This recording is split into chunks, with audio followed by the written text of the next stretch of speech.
Hello friends, మా ఊర్లోనే కోతులు ఇలా ఉన్నాయా? మీ అందరి ఊర్లలో కూడా కోతులు ఉన్నాయా? చూడండి, ఆ కోతి ఎవరిదో ఫోన్ తీసుకొచ్చుకొని భద్రంగా కూర్చుందనమాట. అసలు ఆ ఫోన్ వదలట్లేదు. దానికి తోడు ఇంకా మనము ఆ ఫోన్ రింగ్ చేస్తే అన్న వదిలేస్తుందని ఫోన్ చేస్తే తీసుకెళ్ళి చెవులో పెట్టుకుంటుంది, కానీ ఆ ఫోన్ మాత్రం వదలట్లేదు ఫ్రెండ్స్. చూసారా అసలుకి? మా ఊర్లో అయితే కోతులు చాలా ఎక్కువగా ఉన్నాయి. మీకు కూడా అలాగే ఉన్నాయా? అయితే చూసుకోండి. అది చూసారా ఎట్లా చూసుకుంటుందో? అద్దంలో దాని మొహం చూసుకుంటుంది. ఫైనల్గా ఈ కోతి ఏం చేసిందో తెలుసా? చాలాసేపు 1 or 2 hours దాని దగ్గర పెట్టేసుకొని లాస్ట్లో దానికి ఇసుకొచ్చేసి ఫోన్ని కింద పడేసింది. ఆ ఫోన్ అనేది 2 ముక్కలు అయిపోయింది. ఈ కోతి చేసిన పని చూపించడానికి మా నాన్న వీడియో తీయడానికి ఎన్ని తిప్పలు పడ్డాడో తెలుసా? మీకు ఈ వీడియోని చూపించాలని చాలా కష్టపడి వీడియో తీశాడు ఫ్రెండ్స్.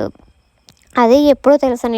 మధ్యాహ్నం అనమాట, 2 o'clock 1 o'clock. అది ఎలా తీసుకెళ్ళిపోయిందంటే, మా వెనక బజార్ వాళ్ళు తను ఫోన్ చూసుకుంటా ఆ ఫోన్ని మంచం మీద పెట్టేసి లోపలికి వెళ్ళిపోయాడంట.